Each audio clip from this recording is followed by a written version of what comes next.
This is the most significant, this is the most comprehensive and the most dramatic in terms of escalation of response by a Commonwealth Government that we've seen to a disaster such as this.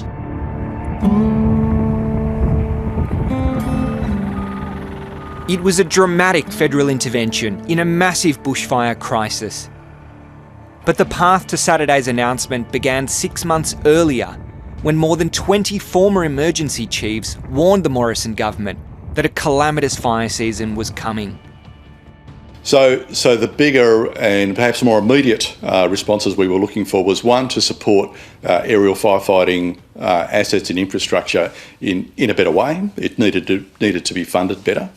The other was to give fire services access to the capabilities of the Australian Defence Forces in a more meaningful way.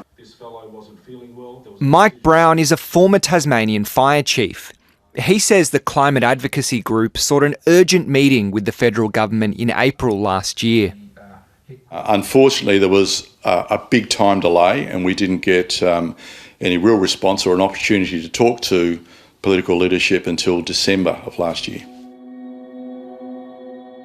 As we said back in April, we could sense back then that we were having fire seasons that were longer, that the landscape was much drier, and we could tell quite some time ago that we were in for a fair sort of a hiding coming into this fire season. Their predictions were shockingly accurate. Bushfires across the country have burnt more than 6 million hectares. Over 1,500 homes have been lost and 23 people have died. Little communities all out of this area. After his return from a controversial holiday in Hawaii, the Prime Minister insisted the federal government would only act at the request of the states.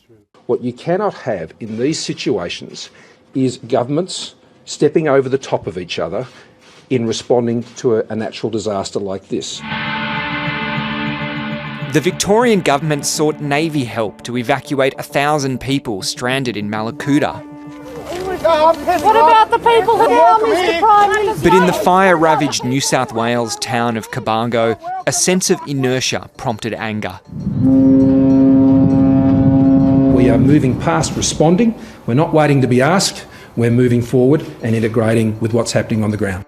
That all changed on Saturday, when the Prime Minister called up 3,000 Army reservists and announced $20 million to lease 4 extra water bombers. What we need are water bombers that meet the technical and specific requirements of the deployment in Australia.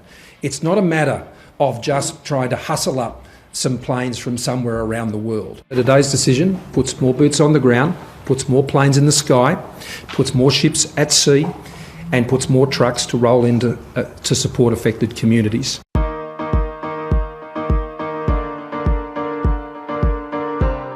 A slick social media video rolled out on the same afternoon.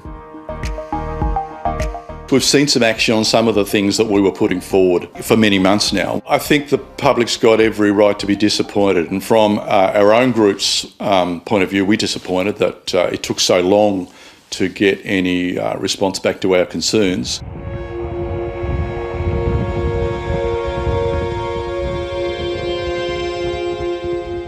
The government today announced a $2 billion reconstruction fund, but questions remain over how to tackle future bushfire seasons on this scale. One of the things I'd call for in the aftermath of this bushfire season is really looking about how we're going to fight bushfires in 20 or 30 years' time. Andrew Gissing from Risk Frontiers, a catastrophe modelling consultancy, says that national solutions are needed. Any catastrophic event is going to require a nationwide response and may also need international resources as well. And when we're looking at those international resources, we do need to get better at how we bring those resources into the country. The big ticket one, from our point of view, is that we're not seeing any commitment to ongoing research. We've had a Bushfire and Natural Hazards Cooperative Research Centre, but we know the funding runs out for that next year, and we have yet to receive any commitment that there's going to be any ongoing research into all the various facets that affect bushfires and our responses to bushfires in this climate that's getting hotter. A spokeswoman for the Prime Minister said it hadn't made any decision about future funding of the centre, but recognised the critical role that it played. Mike Brown and the other former emergency leaders remain determined to see a national strategy put in place to deal with a hotter and drier future.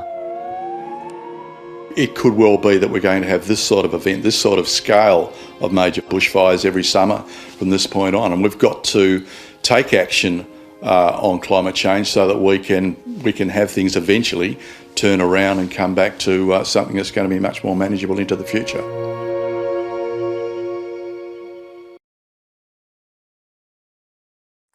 Hi, I'm Lee Sales. Thanks for watching this story. If you'd like to watch more of 730's stories, they are on the left of your screen. And tap on the button below to subscribe and get the latest from ABC News.